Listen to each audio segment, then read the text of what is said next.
The world's oldest hereditary monarchy witnesses a passing of the torch from father to son. What role will the new Emperor Naruhito play in modern Japan?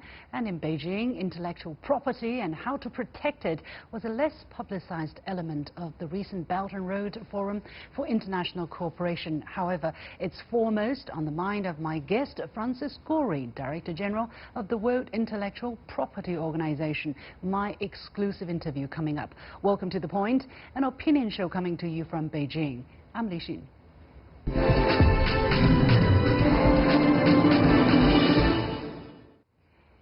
Like father, like son, Japan's Crown Prince Naruhito ascended to the throne on Thursday, taking over from his 85-year-old father, Emperor Akihito, and perpetuating the world's oldest hereditary monarchy.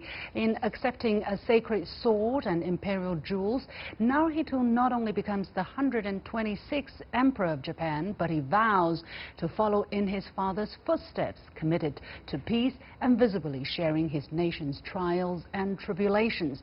In what way will he continue to modernize this ancient institution? How will the new emperor shape Japan's relations with its Asian neighbors, if at all?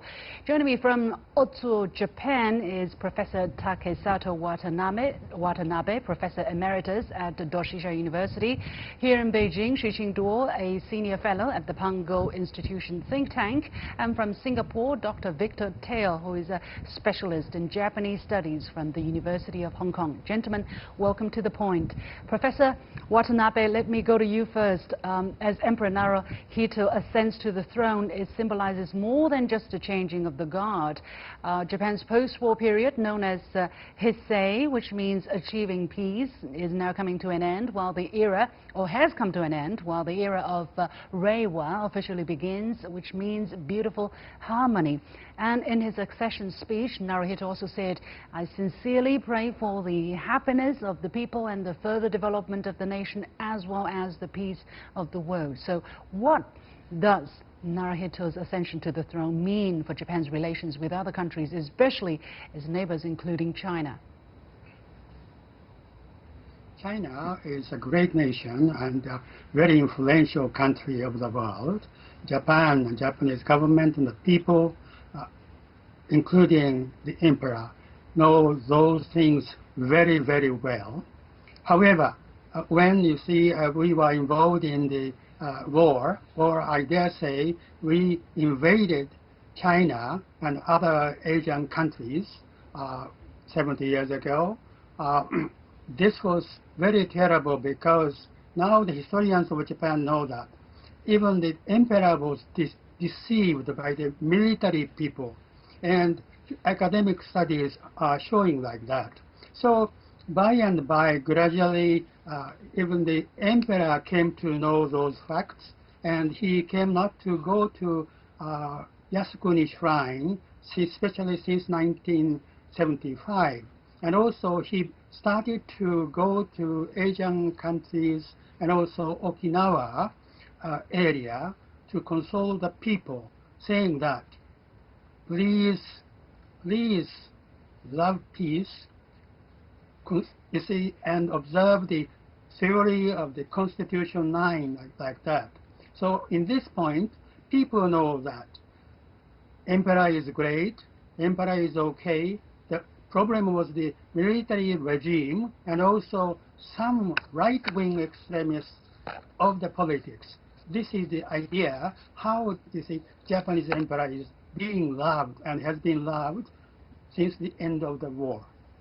Do you think the new emperor is going to affect the relations that Japan has with China?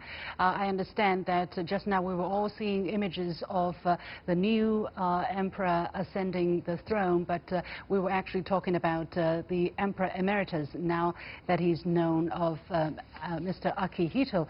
Now, he visited China together with his wife in 1992, shortly after he ascended the throne as emperor, and he said that Japan had inflicted great suffering on the people of China, adding he deeply deplored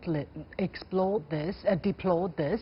And last year, during Chinese Premier Li Keqiang's visit to Japan, Akihito welcomed him in his palace. This was seen as a very important message of friendship between the two nations. And China, upon the change of throne, China also expressed the wish that the two sides should work together to promote peace and development and bilateral ties. So, Qinduo, let me ask you here, can we expect that the warming of relations between the two countries will continue under the throne of the new emperor? And can we expect the new emperor to visit China sometime soon, like his father did? Well, I think it depends on the relationship between the two countries. Obviously, so far we see the efforts from both sides, from Beijing and Tokyo, to improve the relationship. We are living in a time of change, and we have, Donald Trump, the U.S. president, who creates a lot of uncertainty, not only, with the United States, with other countries' relationship, and also around the world. So we are seeing Japan. They are working to improve, for example, trade and economic ties with China and the framework of Belt and Road. So I think as long as the relationship is there, as long as the friendship is being strengthened, I expect the new emperor will visit China at some point in the future. Yeah. Dr. Tail in Singapore, what's your take on the same question? Well, I think going forward, the new Japanese emperor will be as constructive as his father. His his reign is actually known to be a reign of peace amongst the Japanese people and also those who study Japan outside the country. So I think going forward, the new emperor would actually look forward to constructing good relations with China. I don't see how there could be an alternative scenario. Okay. Really. Well, Emperor Emeritus Akihito has spent decades showing remorsefulness for Japan's atrocities during the Second World War, and in his 31 years as emperor, he never visited the Yasukuni Shrine after Japan's war criminals were also worshipped there. But some royal family watchers, however, say that with him leaving the throne, that would free the new emperor from the so-called burden of the wartime legacy, and that the new emperor might focus on other issues such as disaster prevention, water conservation, and climate change. So, Dr. Tail, do you share such prediction? How do you think the new emperor might handle these sensitive issues when it comes to relations with his Asian neighbors? Well, I don't think it's a either-or scenario, because from what I understand, the emperor who has just retired, he has also been going to the disasters areas, and he has been asking after people who are affected by various disasters like the earthquakes. The new emperor might actually, I think he will try to preserve his father's legacy, because today, in his own speech, he said that he would deeply reflect on his father's teachings and the lessons that his father provided for him. So going forward, I'm sure that he would also try to tread along the lines that his father has gone before him. I also think that he will be very open-minded, very constructive, because simply he's been educated, he's been abroad, he knows what's what. And I think from me and from what I've read, the emperor seems to be one of the people that is very much revered in Japan itself. So I think going forward, the way that he's going to conduct his business is not going to be so different from his father's. Professor Watanabe, we all understand that Japan's emperor has no political power but only a symbolic significance. So how much or to what extent do you think Emperor Naruhito's words and deeds might affect Japan's image and relations with its Asian neighbors?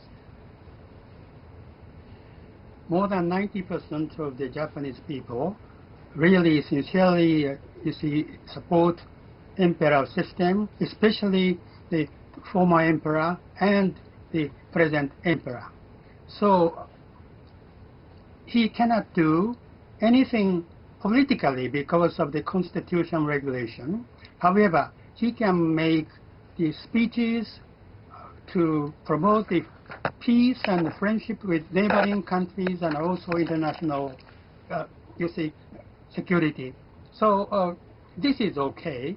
And coming new emperor, he was, studying in England at Oxford University, and he studied international, shipping system and cargo system. He knows almost all the world movements in this field, and also he has so many, friends throughout the world. Whenever the emperor welcomes the guests, he was introduced by him to those guests.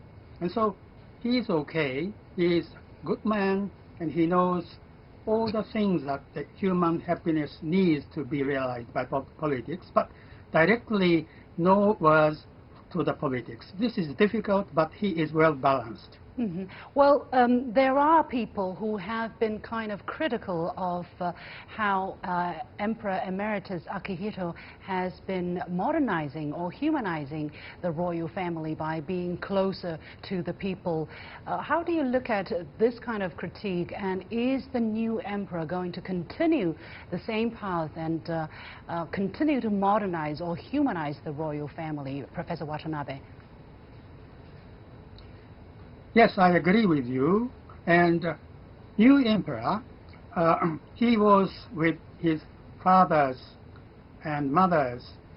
You see, and his mother is coming from the civil society, from the business factories president family, and she knows everything, what is happiness for the ordinary people. However, the prince was not familiar with those things, but he was, given the much knowledge on those things from his wife, and also he has close relations with his friends in his school days. So no Japanese, we are not worried about those things. We are very happy to have the new emperor, and also if he goes to the outside of the society of Japan and gets a friendship with other countries, including mostly China, we are very happy. Let me go to Dr. Tail, who studies Japanese history and society from Hong Kong University. And please be brief here. I do understand that there are reports of people who who are critical of the royal family system in Japan, although the great majority, as Professor Watanabe describes, celebrate this occasion.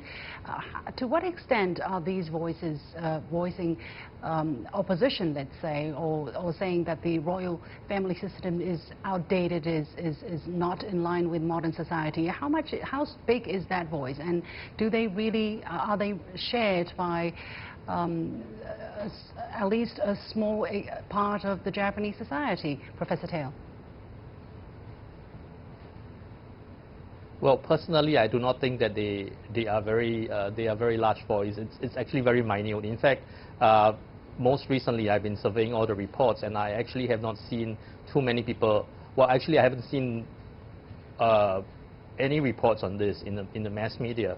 So I'm going to presume that most of the people are actually supportive of the institution of the emperor. It's very un-Japanese for people to speak up and say that, well, this is completely not acceptable for this day and age. In fact, I think most Japanese people perceive the emperor to be part of the Japanese, to be the heart of the Japanese nation. It symbolizes the Japanese nation and the state, and it goes back to the 6th century. So most Japanese people take pride in the fact that this lineage has been uninterrupted for such a long time. And in fact, pre-modern Japanese philosophers take pride in this, because when they compare themselves to the Chinese, they say, well, our emperor has not changed. All right, we're going to leave it there. So many thanks. Japanese people are actually very proud of the institution. Okay, many thanks to my three guests. Okay. Professor Takesato Watanabe, Professor Emeritus at Doshisha University, Qinduo Senior Fellow at the Pangoal Institution think tank, and Victor Tail from the University of Hong Kong.